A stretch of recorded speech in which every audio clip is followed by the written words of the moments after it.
আসসালামু আলাইকুম। আমন্ত্রণ বাংলাভিশন সংবাদে আপনাদের সাথে আছি জেবা রহমান। শুরুতেই সংবাদ শিরোনাম। আওয়ামী লীগের নির্দেশনা নিয়ে আগামী নির্বাচন সুষ্ঠু করতে চায় কমিশন, জানালেন সিসি। সেনাবাহিনী মোতায়েন না করা সহ সংলাপে 11 দফা প্রস্তাব আওয়ামী লীগের। দেশে ফিরছেন খালেদা জিয়া, সংবর্ধনার আয়োজন। খসরু বললেন বিপদে আছে আওয়ামী লীগ, কাদেরের হুঁশিয়ারি বিশৃঙ্খলা করলেই ব্যবস্থা। রোহিঙ্গাদের উপর সেনাবাহিনীর নির্যাতন মানবতার বিরুদ্ধে অপরাধ বলছে অ্যামনেস্টি ইন্টারন্যাশনাল। চীন ও রাশিয়া পাশে আছে দাবি পররাষ্ট্রমন্ত্রীর। দেখছিলেন সংবাদ শিরোনাম। Wings clear lemon drink. এবার বিস্তারিত সংবাদ। প্রধান নির্বাচন commissioner K M Nurul Huda বলেছেন, আওয়ামী লীগের নির্দেশনা নিয়ে আগামী জাতীয় সংসদ নির্বাচন সুষ্ঠু করতে চায় কমিশন। আওয়ামী লীগের সাথে কমিশনের সংলাপের শুরুতে এ কথা বলেন তিনি। সিসি বলেন, কমিশনকে শক্তিশালী করতে বেশ কিছু আইন কানুন ও বিধিমালা তৈরি করেছে বর্তমান সরকার। আগামী নির্বাচন সুষ্ঠু করতে আওয়ামী লীগের সহযোগিতাও আশা করছেন তিনি। সংলাপে আওয়ামী লীগের সাধারণ সম্পাদক ওবায়দুল কাদেরের নেতৃত্বে 21 সদস্যের একটি প্রতিনিধি দল অংশ নেয়। সংলাপে 11 দফা প্রস্তাব তুলে ধরে আওয়ামী লীগ। সীমানা পুনর্নির্ধারণ না করা, আইন শৃঙ্খলা বাহিনীর মধ্যে সেনাবাহিনীকে অন্তর্ভুক্ত না করা, ইভিএম ব্যবহার করার পক্ষে যুক্তি তুলে ধরেন আওয়ামী লীগের প্রতিনিধি দল। বৈঠক শেষে সাংবাদিকদের কাছে এসব তথ্য জানান ওবায়দুল কাদের।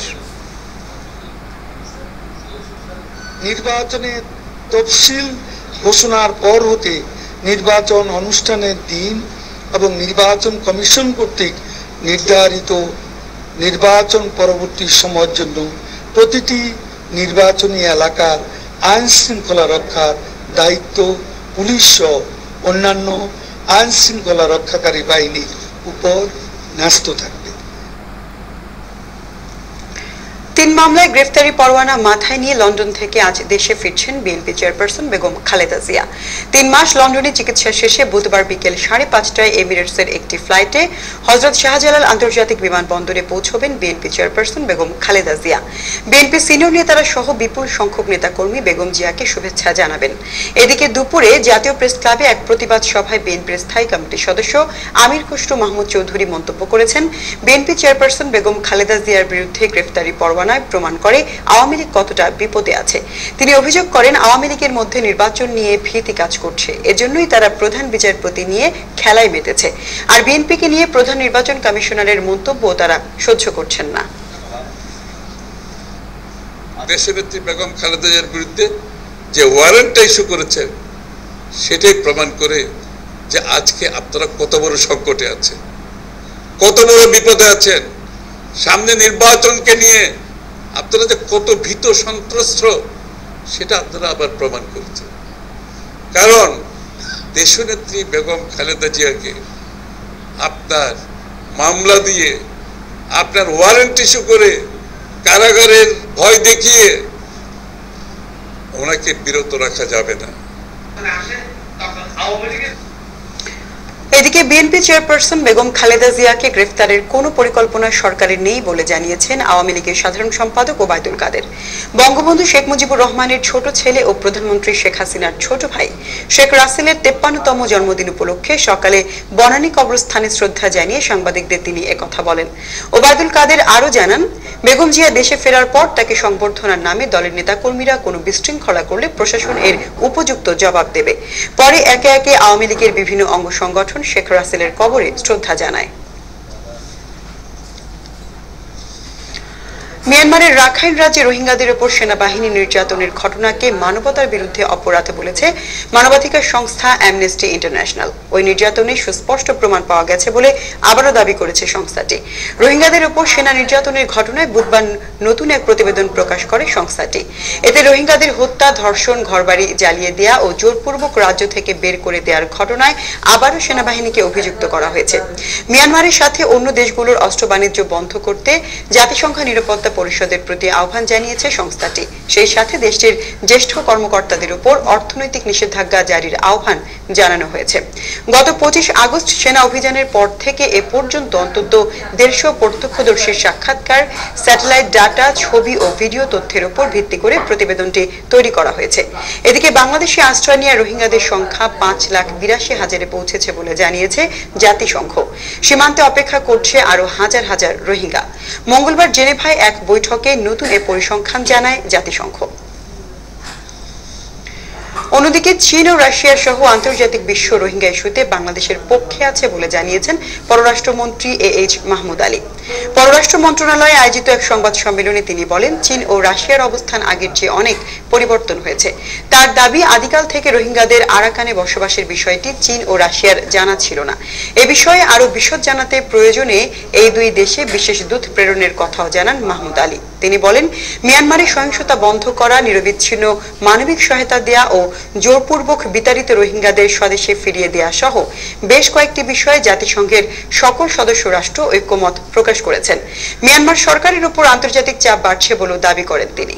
কিছুটা দেরি হচ্ছে, কিন্তু আমাদের বিশেষ দূত যাবে, যেতে কোনো অসুবিধা নেই। আমি নিউ ইয়র্কেও আমাকে তিনি আমন্ত্রণ জানিয়েছিলেন, আমি দেখা করতে চেয়েছিলাম মিস্টার লাভরভ, যে রাশিয়ার পররাষ্ট্রমন্ত্রী। দেখা হয়েছে এবং সবগুলো বলেছি, এবং এরা অনেকেই জানেন না, এটা তো কারো দোষ নয়। আমিও জানতাম না যে এই লোকগুলো, এই রোহিঙ্গা জনগোষ্ঠী কতদিন ধরে ওখানে বসবাস করছে। আপনাদেরকে তো নানা কৌশল অবলম্বন করে বান্দরবান সহ দেশের বিভিন্ন জেলায় ভোটার তালিকায় স্থান করে নিয়েছে অসংখ্য রোহিঙ্গা। একই সাথে জাতীয় রাজনীতির সাথে সম্পৃক্ত হয়ে প্রতিনিধিত্ব করেছে ক্ষমতাসীন দল সহ বিভিন্ন রাজনৈতিক দলের। আত্মীয় স্বজনের ছত্রছায়ায় ছড়িয়ে ছিটিয়ে থাকা রোহিঙ্গারা নতুন ভোটার তালিকায় অন্তর্ভুক্ত হতে পারে এমন আশঙ্কা স্থানীয় জনপ্রতিনিধিদের। বান্দরবানের খুমধুম ইউনিয়ন ঘুরে প্রতিনিধি আল ফয়সাল বিকাশের রিপোর্টে দেখুন বিস্তারিত। লাখো রোহিঙ্গার আগমনে উদ্বেগ উৎকণ্ঠায় আছেন সীমান্তের বাসিন্দারা। মিয়ানমার সরকার ফিরিয়ে না নিলে সংখ্যাগরিষ্ঠ রোহিঙ্গাদের দাপট সামাল দেয়া কঠিন হয়ে পড়বে। গত কয়েক দশকে নানা কৌশলে দেশের বিভিন্ন প্রান্তে হাজার হাজার রোহিঙ্গা ভোটার তালিকায় অন্তর্ভুক্ত হয়েছে। এদের অনেকে জাতীয় রাজনীতিতে সম্পৃক্ত হয়ে কেউ সরকারি চাকরি, কেউ রাজনীতিবিদ, কেউ বা আবার জনপ্রতিনিধির চেয়ারে আসেন। রোহিঙ্গা এখানে ভোটার হওয়ার পরে আত্মীয় স্বজন ভোটার করছে, করার পর আমাদের এখানে জায়গা জমিন দখল করতেছে। আমরা এগুলা নিয়ে খুব কষ্টে আছি। বর্তমান নতুন করে যারা রোহিঙ্গা বাংলাদেশে ঢুকছে তারা যেন ভোটার হইতে না পারে, আমরা ইউনিয়ন পরিষদের পক্ষ থেকে আমরা খুব তৎপরাজি। মিয়ানমারের নাগরিকরা সিলেটে গিয়ে ভোটার হয়েছে, এ ধরনের অনেক প্রমাণ রয়েছে। যেসব জনপ্রতিনিধি রোহিঙ্গাদের নাগরিকত্ব সনদ দিয়েছে তাদের বিচারের আওতায় আনা প্রয়োজন বলে মনে করেন বর্তমান এই জনপ্রতিনিধি। 98-90 যে রোহিঙ্গা গুলো ভোটার হয়ে গেছে, আমরা বিভিন্ন কারণে এক ধরনের জিম্মি দশায় ওনাদের আত্মীয় স্বজন এবং পরবর্তী জেনারেশনকে সার্টিফিকেট জন্ম নিবন্ধন দিতে হচ্ছে। এখন যারা আসতেছে রোহিঙ্গা নতুন ভাবে, এরাও আত্মীয় স্বজনের সুবাদে সার্টিফিকেট, চেয়ারম্যানের সার্টিফিকেট জন্ম নিবন্ধন পাওয়ার একটা সুযোগ রাখতেছে। এদিকে কোন রোহিঙ্গাকে ভোটার তালিকায় অন্তর্ভুক্ত করা যাবে না, সরকার এবং নির্বাচন কমিশনের এই বিষয়ে সুস্পষ্ট নির্দেশনা রয়েছে বলে জানিয়েছেন বান্দরবান জেলা প্রশাসক। এই বিষয়ে অনেকগুলো মিটিংও আমাদের হয়েছে, নির্বাচন কমিশন থেকে এসেছে, তারা স্বরাষ্ট্র মন্ত্রণালয়ের পক্ষ থেকেও মিটিং করা হয়েছে। চট্টগ্রাম বিভাগীয় পর্যায়ে আমরা সেই মিটিংয়ে অংশগ্রহণ করেছি। আগামী জাতীয় নির্বাচনের আগে সব রোহিঙ্গাকে ভোটার তালিকা থেকে বাদ দেওয়ার দাবি এলাকাবাসীর। Bangla vision news desk. Bangladesh দক্ষিণ আফ্রিকা সিরিজ। দক্ষিণ আফ্রিকার বিপক্ষে সিরিজ বাঁচানোর চ্যালেঞ্জ নিয়ে দ্বিতীয় ওয়ানডেতে টস জিতে ফিল্ডিং করছে বাংলাদেশ। কেপটাউনের পারলে শেষ খবর পর্যন্ত প্রোটিয়াদের সংগ্রহ বিনা উইকেটে 2 রান। টেস্টের ব্যর্থতা কাটিয়ে ওয়ানডেতে ঘুরে দাঁড়ানোর প্রত্যাশা প্রথম ম্যাচে পূরণ হয়নি মাশরাফিদের। হার হয়েছে 10 উইকেটে। তাই দ্বিতীয় ওয়ানডেতে টস জিতেও বাংলাদেশ অধিনায়ক প্রতিপক্ষকে আমন্ত্রণ জানান ব্যাটিং করার। প্রোটিয়া অধিনায়ক ফাফ ডু প্লেসিস সেই চ্যালেঞ্জ নিয়ে ব্যাটিংয়ে পাঠান প্রথম ওয়ানডের অপরাজিত 2 সেঞ্চুরিয়ান কুইন্টন ডি কক ও হাশিম আমলাকে। মাশরাফির করা প্রথম ওভারে 2 ওপেনার সন্তুষ্ট থাকেন একটি করে সিঙ্গলস নিয়ে। তামিম ইকবাল চোট কাটিয়ে দলে ফেরায় প্রথম ওয়ানডের সেরা একাদশ থেকে বাদ পড়েছেন পেসার সাইফুদ্দিন। এই ম্যাচেও কিপিং করছেন লিটন দাস।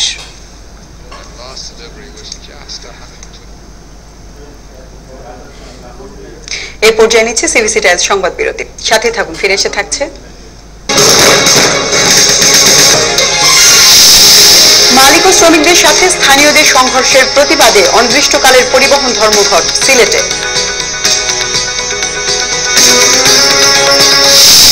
আর দেশের নাগরিকদের যুক্তরাষ্ট্রে প্রবেশে ট্রাম্পের নিষেধাজ্ঞা স্থগিত।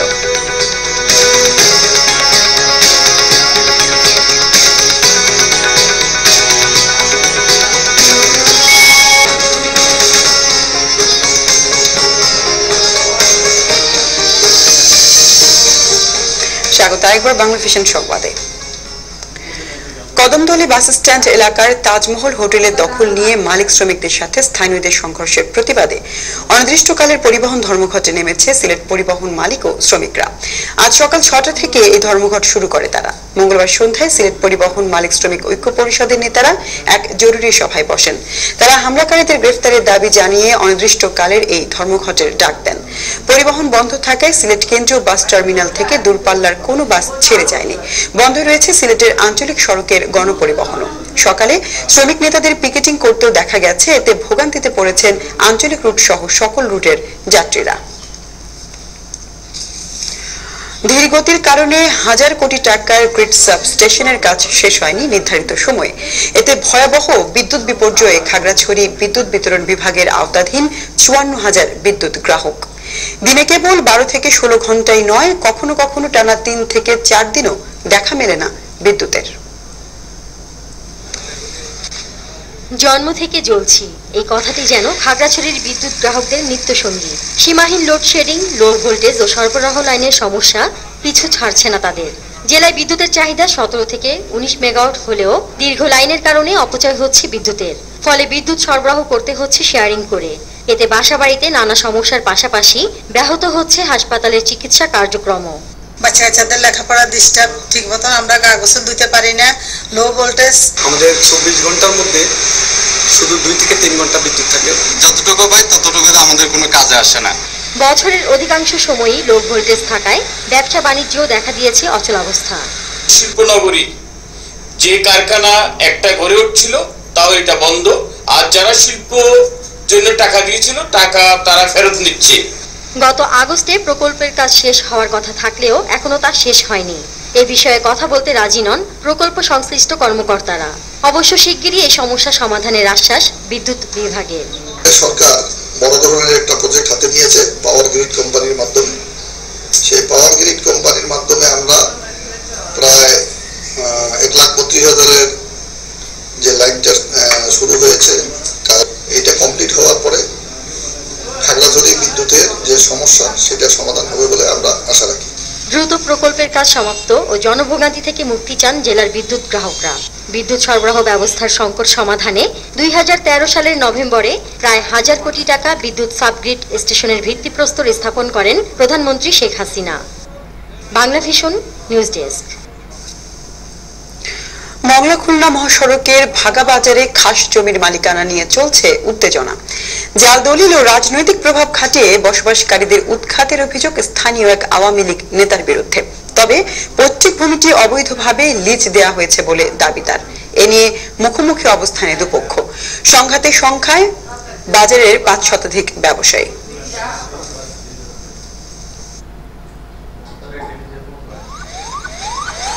মংলা খুলনা মহাসড়কের ভাগাবাজারে 9 একর খাস জমি বরাদ্দ দেওয়া হয় 1962 সালে। সেখানে গড়ে উঠেছে শিক্ষা প্রতিষ্ঠান, মন্দির, 5 শতাধিক ব্যবসা প্রতিষ্ঠান ও শতাধিক বসতবাড়ি। 2015 সালে বাজারের প্রভাবশালী ব্যবসায়ী ও আওয়ামী লীগ নেতা আব্দুল হান্নান জমির মালিকানা দাবি করলে বাধে বিপত্তি। স্থানীয়দের অভিযোগ, জালিয়াতি ও রাজনৈতিক প্রভাব খাটিয়ে উৎখাতের চেষ্টা হচ্ছে তাদের। হান্নান বাবু এসে খুব নির্যাতন শুরু করেছে, ভাঙচুর করা শুরু করেছে। আমরা নিয়মিতভাবে সরকারের ঘরে ট্যাক্স, কর, খাজনা এগুলো পরিশোধ করে আসছি। জাল দলিল তৈরি করে এই সমস্ত নিরীহ মানুষের জমি, যারা এখানে বসবাস করছে সেই জমি তারা বর্তমান হাল জরিপে তাদের নামে রেকর্ড, তারা খাজনা দিচ্ছে, সেই জমি সে দাবি করছে এবং তাদেরকে উচ্ছেদের চেষ্টা করতেছে। হান্নান বাহিনী ইনি বাংলাদেশ আওয়ামী লীগের ছত্রছায়া থেকে এই সব অপকর্মে লিপ্ত আছেন। রাত্রে ঘুমানো যাচ্ছে না, মেয়ে ছেলের উপর নির্যাতন শুরু হচ্ছে। গাছের থেকে ফল ফালি সব পাড়িয়ে নিচ্ছে। ভূমিদস্যুদের হাত থেকে রেহাই পেতে মানববন্ধন সহ নানা কর্মসূচি পালন করছে জমির ভোগ দখলকারীরা। তবে এই জমিকে পৈতৃক দাবি আব্দুল হান্নানের। জমিটি অবৈধভাবে লিজ দেওয়া হয়েছে অভিযোগ করে বাগেরহাট জেলা প্রশাসককে বিবাদী করে মামলাও করেছেন তিনি। আমি আইনি আশ্রয় নিচ্ছি, অথচ তারা আমার বিভিন্নভাবে বিভিন্ন কায়দায় হেয় প্রতিপন্ন করার জন্য জীবন নাশের হুমকি দিচ্ছে। পথে ঘাটে তারা এইভাবে মানুষকে বুঝাচ্ছে যে এই জায়গার পরে মন্দির আছে, কলেজ আছে, ব্যাংক আছে, এগুলো মিথ্যা, ভিত্তিহীন। পরিস্থিতি মোকাবেলায় সতর্ক অবস্থানে প্রশাসন, পুলিশ নজর রাখছে দুপক্ষের দিকে। সমস্যা হয় নাই, এবং যদি কোনো সময় কোনো সমস্যা আমাদের কাছে আসে আমরা তাৎক্ষণিকভাবে সেটা নিরাপত্তা আমরা দিয়ে থাকি। Bangla vision news desk. আমি জুয়েলার্স আন্তর্জাতিক সংবাদ।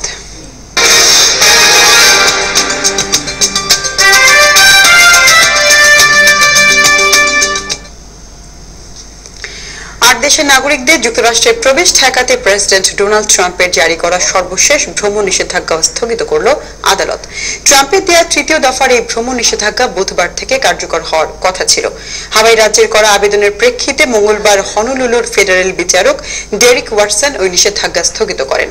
এর আগে মার্চে দ্বিতীয় দফার ভ্রমণ নিষেধাজ্ঞা স্থগিত করেছিলেন তিনি। এর ফলে নিষেধাজ্ঞার আওতায় থাকা 6 মুসলিম দেশের নাগরিকদের যুক্তরাষ্ট্রে প্রবেশে আর বাধা থাকলো না। তবে স্থগিতাদেশে উল্লেখ না থাকায় উত্তর কোরিয়ার নাগরিক ও ভেনেজুয়েলার কর্মকর্তাদের ক্ষেত্রে জারি করা নিষেধাজ্ঞা বহাল থাকবে। সর্বশেষ এই ভ্রমণ নিষেধাজ্ঞা সেপ্টেম্বরের শেষ সপ্তাহে জারি করে ট্রাম্প প্রশাসন। এর আগে মার্চেও 6 মুসলিম দেশের নাগরিকদের ওপর ভ্রমণে নিষেধাজ্ঞা দেন ট্রাম্প। তবে তখনও ওই নিষেধাজ্ঞায় আপত্তি জানায় ফেডারেল আদালতগুলো। পরে সুপ্রিম কোর্ট আংশিকভাবে ট্রাম্পের আদেশ কার্যকরে সম্মত হয়। জঙ্গি গোষ্ঠী আইএসের স্বঘোষিত রাজধানী রাক্কা শহরের পুরোপুরি নিয়ন্ত্রণ নেয়ার পর বিজয় উৎসব শুরু করেছে যুক্তরাষ্ট্র মদতপুষ্ট সিরিয়ান ডেমোক্রেটিক ফোর্স এসডিএফ। এর আগে শহরটি পুরোপুরি দখলে নেয়ার ঘোষণা দেন এফডিএস এর এক জ্যেষ্ঠ কর্মকর্তা। রাক্কার রাস্তায় রাস্তায় পতাকা হাতে মিছিল করে শহরবাসী। পরে শহরের প্রধান স্টেডিয়ামে জড়ো হয় তারা। দীর্ঘ 4 মাস আইএস এর সাথে ব্যাপক লড়াইয়ের পর শহরটির দখল নেয় এসডিএফ বাহিনী। তাদের সাথে যোগ দেয় সিরীয়, কুর্দি ও আরব জোটের যোদ্ধারা। শহর দখলের পর এবার ভূমি মাইন অপসারণের কাজ চলছে। সেই সাথে শহরের আনাচে কানাচে জিহাদি সেলের সন্ধান করা হচ্ছে বলে জানিয়েছে এসডিএফ এর এক মুখপাত্র। তবে শহরের দখল নেওয়া হলেও আইএস এর বিরুদ্ধে যুদ্ধ এখনো শেষ হয়নি বলে জানিয়েছে যুক্তরাষ্ট্র।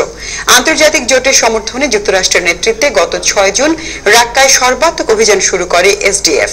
2014 সালে শহরটিকে নিজেদের খিলাফতের রাজধানী হিসেবে ঘোষণা করে is.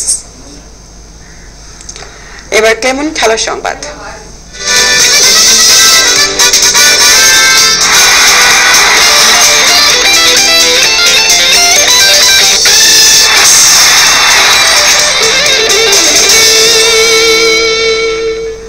Champions league football. Real মাদ্রিদের মাঠে 1-1 ড্র করে উয়েফা চ্যাম্পিয়ন্স লিগে টটেনহাম পেয়েছে মূল্যবান away goal. Manchester city home ম্যাচে নাপোলিকে 2-1 হারিয়ে স্বাদ নেয় টানা তৃতীয় জয়ের। লিভারপুল প্রথম জয় পায় ঘরের মাঠে ম্যারিবকে 7-0 উড়িয়ে। ঘরের মাঠে টটেনহামের বিপক্ষে আধিপত্য নিয়ে এই ম্যাচ শুরু করে রিয়াল, কিন্তু 28 মিনিটে ফারানের ভুলে আত্মঘাতী গোল খায় গত 2 আসরের চ্যাম্পিয়নরা। 43 মিনিটে রোনালদো পেনাল্টি থেকে গোলটি শোধ দিলেও জয় নিয়ে মাঠ ছাড়া হয়নি স্বাগতিকদের। এবারের আসরে রোনালদো 5 গোল করে ছুঁয়ে ফেলেছেন টপ স্কোরার টটেনহামের হ্যারি কেনকে। 3 খেলায় 2 দলের পয়েন্ট ও গোল ব্যবধান সমান হলেও স্পার্স অ্যাওয়ে গোল দখলে নিয়েছে এইচ গ্রুপের শীর্ষস্থান।